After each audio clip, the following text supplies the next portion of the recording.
The 1% now has more money than 60% of everyone else in America. Okay, so we'll put this graphic up here on the screen really quick. This is from the Federal Reserve. It's showing the top 1% of US earners now eclipsing the amount of wealth of the entire middle class. Now, they define the middle class as everyone in between the 20th and 80th percentile of income. So 60% of the country now has less money than just the top 1%, the billionaire class. It has gotten out of control, everyone. I mean, we've always known it's gotten out of control, but now you kind of see it here on this graph again. We're talking about how over the last 30 years, particularly in my lifetime here, it has gone from it being a wide gap in between the middle class and where the top 1% was.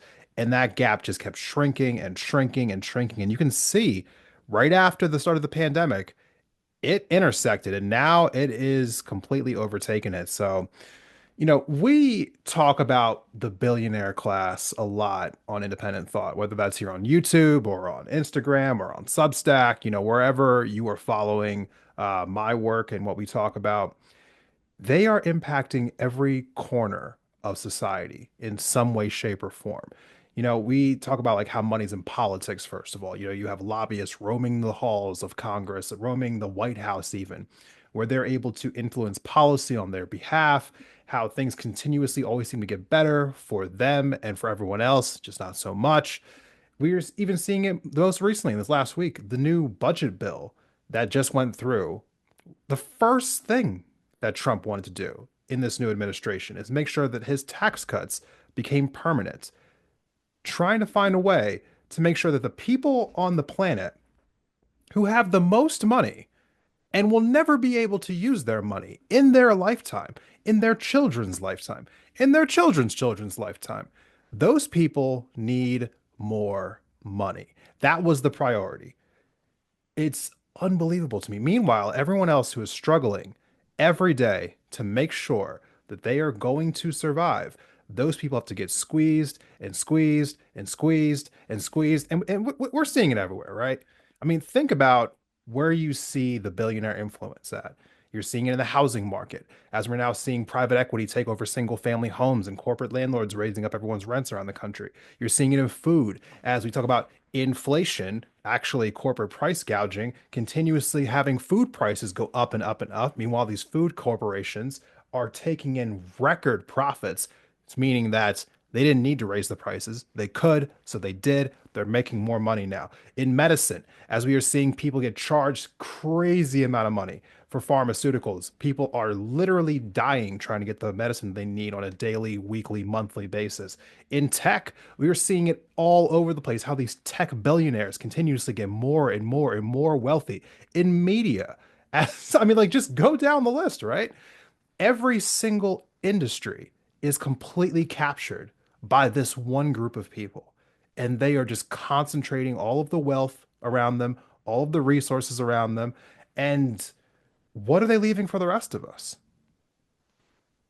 We are seeing the richest man on earth right now, Elon Musk, richest man on paper. I'm sure the richest person on earth is probably someone like Vladimir Putin or the Saudi prince, but that's a different conversation for a different day. Richest man on paper on earth, Elon Musk, is literally raiding the government right now, doing whatever he wants. It's all completely illegal. No one seems to care.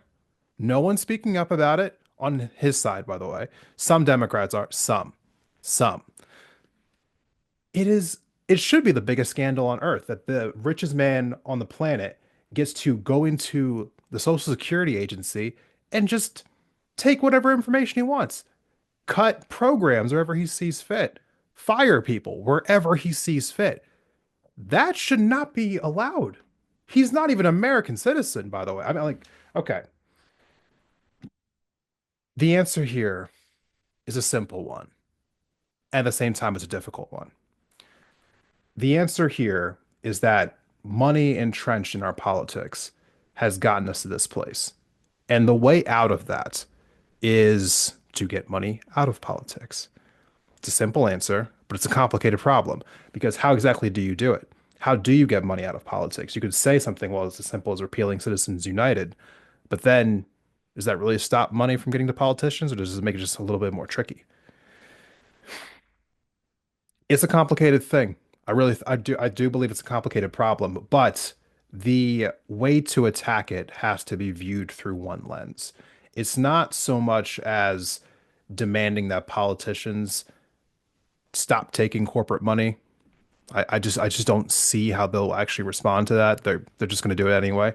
The better question is, how can we put pressure on the billionaires without dealing with politicians?